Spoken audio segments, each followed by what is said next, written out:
Et de cette transition au Tchad, on en parle avec le journaliste à la Deutsche Welle, Eric Topona. Bonsoir Eric. Mahamat Déby désigné candidat à la présidentielle par son parti, le MPS. Mais est-ce là aussi vraiment une surprise? Non, pas du tout, ce n'est pas une surprise puisque le dialogue national de 2022 avait utilisé justement les acteurs de la transition, dont Mahamat Déby Itno, de pouvoir se présenter s'il le souhaite, même si l'intéressé, vous le rappeliez, n'a pas encore donné son avis, son point de vue. Je pense que sa désignation et son éventuelle candidature ne fait l'ombre d'aucun doute. Il n'a pas encore dit oui, mais il y a peu de suspense, hein, j'imagine, sur cette question. Mais il n'y a pas de suspense. On a depuis le début de la discussion, c'est comporté comme un vrai. Et le dialogue national a d'ailleurs changé de nomination du dirigeant de la transition. On l'appelle maintenant président de la transition. Il a tous les attributs. La nouvelle constitution a été adoptée.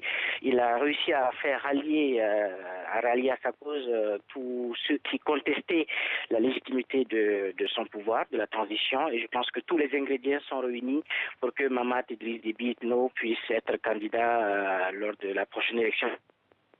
Alors ce début d'année a également été marqué par la nomination de l'opposant Succès Masra comme Premier ministre. N'est-ce pas un piège pour Succès Masra d'avoir accepté ce poste de Premier ministre? Cette nomination pourrait être un piège parce que l'ossature mise en place par Idriss Déby est restée en place. C'est juste le débit de cette partie. Donc, Succès fait d'être Premier ministre de Mahamat Idriss Déby sera ce qui adviendra, et beaucoup déjà au sein de l'opposition pensent qu'il y aura une parade électorale parce que l'ossature est restée la même. Et Massa, comme les anciens premiers ministres, nous rajoute une marge pour déjouer tous les pièges qui se dresseront sur son chemin.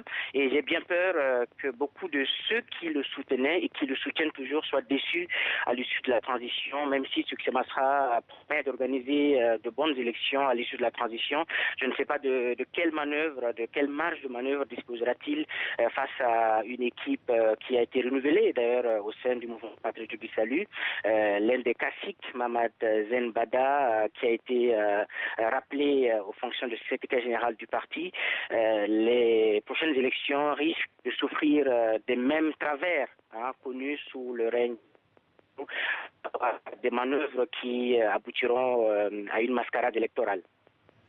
Et justement, quels sont les défis qui attendent le nouveau président Succès Masra? Les défis sont nombreux, puisque lui-même a promis essayer d'apporter un peu plus, d'apporter sa contribution, mais les Tchadiens l'attendent plus dans l'organisation de ces élections qu'il espère transparentes et crédibles. Et Succès Masra doit peut-être se démarquer de ses prédécesseurs qui, malgré leur bonne volonté, n'ont pas réussi à mettre en exergue, à mettre en forme leur programme. Donc c'est beaucoup plus l'organisation de bonnes élections qui constitue donc le principal défi de Succès Masra. Et là encore, je doute fort de sa capacité à pouvoir donc réussir à organiser de bonnes élections qui ne seront pas contestées par les différents acteurs ou les futurs candidats aux prochaines élections au Tchad. Succès Masra, donc le nouveau Premier ministre et non le nouveau président, évidemment. Eric Topona, merci. Je rappelle que vous êtes journaliste à la Deutsche Welle.